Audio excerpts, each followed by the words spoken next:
waxyaalaha aan maqlayno gabdho hooyadood hadalka ku celina wiilal hooyadood hadalka ku celina dad hooyadood nooshahay oo aan fursada ka faa'iidaysanin wallaahi alladii laa ilaaha hayruhu kiinni hooyo leh maanta ee aan ka faa'iidaysanin maalin buu ka shalayno kiinni hooyo leh ama tiinni hooyo qabta ee aan ka faa'iidaysanin maalin buu ka qoomamaynaya hooyada marka la waayo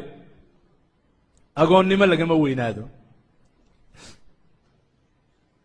haddaad 40 jirta iyo haddaad 50 jirta oo hooyadaa tagto oo aanay kula joogin agoon baad noqonaysaa nacam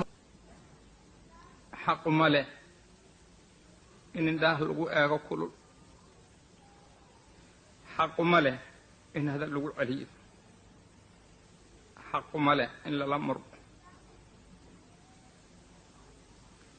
in loo turo loo duceeyo ayay xaqu leedahay rabbi irxamhumaa kamaa rabbayaanii sagiira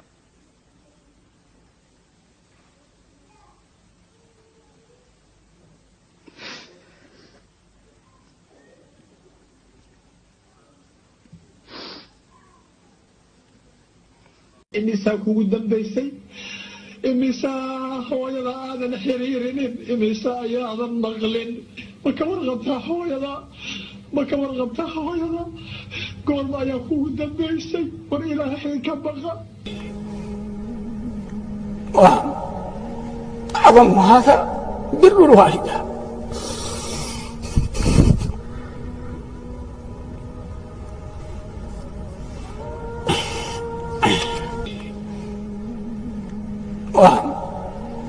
أظن هذا بر الوالدة